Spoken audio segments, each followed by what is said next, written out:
इलाके में अतिक्रमण हटाने पर रोक अभी जारी रहेगी।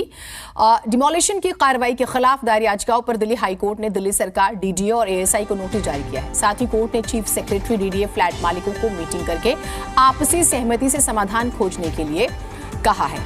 तो मेहरौली में अतिक्रमण हटाने का हम जिक्र करें, जिस पर अभी रोक की बात आई है दिल्ली हाईकोर्ट से। दिल्ली सरकार, चीफ सेक्रेटरी, डीडीए फ्लैट मालिक जो हैं वो बैठक करे, बातचीत करे। अरविंद सिंह हमारे साथ, हमारे सहयोगी जुड़े हुए हैं। अरविंद, क्या हुआ कोर्ट में, क्या बड़ी बातें कही हैं कोर्ट ने?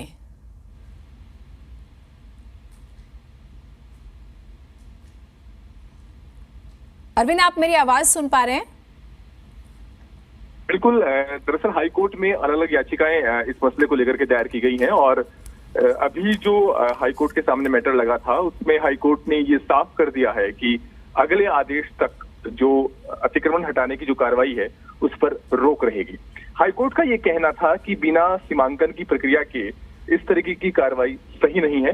हालांकि हाईकोर्ट ने इस मामले के एक व्यवहारिक समाधान की बात की है और हाईकोर्ट ने ये कहा है कि डीडीए, तमाम स्टेक होल्डर्स और इसके अलावा जो फ्लैट के मालिक हैं वो आपस में एक मीटिंग करें और इस मीटिंग में आपसी बातचीत के जरिए इस पूरे मामले का कोई व्यवहारिक समाधान निकालने की कोशिश करें।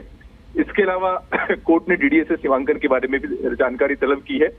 16 फरवरी को जो दूसरी याचिकाएं हैं उनके साथ दिल्ली हाईकोर्ट एक साथ सुनवाई करेगा। इसमें महत्वपूर्ण बात यह है कि मेहरौली में जो अतिक्रमण हटाने की जो कार्रवाई चल रही है उसके खिलाफ अलग अलग याचिकाएं हाईकोर्ट की अलग अलग बेंच के सामने लगी हुई है।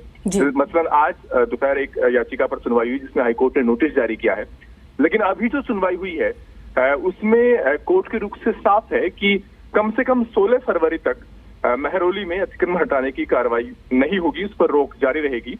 और इस बारे में जो अलग अलग याचिकाएं हैं उन पर एक साथ हाईकोर्ट 16 फरवरी को आगे सुनवाई करेगा।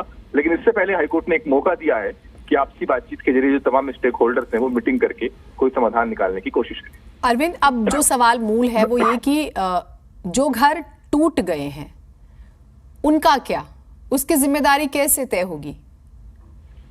देखिए, चाहें और अगर वो कोर्ट में बात साबित कर पाए कि जो कुछ कार्रवाई हुई है वो गलत है, कानून सम्मत नहीं है, तो मुआवजे की मांग कर सकते हैं।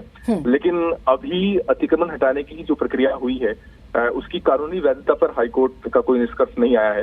हाईकोर्ट ने ये जरूर माना है कि अभी इस मामले में जो पीड़ित पक्ष पहुंचा है, जिनकी शिकायत ये है कि बिना डीयूएसआईबी की अनुमति के डीडीए एक तरफा कार्रवाई कर रहा है। हालांकि डीडीए का भी पक्ष है, डीडीए का ये कहना रहा है इस मसले को लेकर के कि दिल्ली हाईकोर्ट की डिवीजन बेंच ही समय समय पर ऐसे आदेश जारी करती रही है जिसमें वहां से अतिक्रमण हटाने की कार्रवाई की बात की गई है और कहीं ना कहीं डीडीए उसी कार्रवाई का पालन कर रहा है।